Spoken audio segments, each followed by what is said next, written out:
Ma'am, ulitin po natin, nasaan po kaya ang mga taga-Laguna Province? Ang mga taga-Batangas kaya mga ma'am and sir?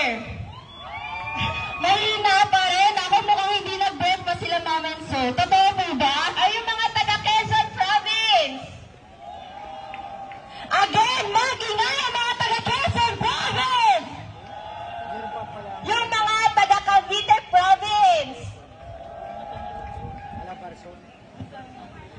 How about yung mga taga-Rizal? Ako mo ang mga taga-Rizal lang yung nag-breakfast today. Okay. How about sa mga taga-Philippine Coast Guard?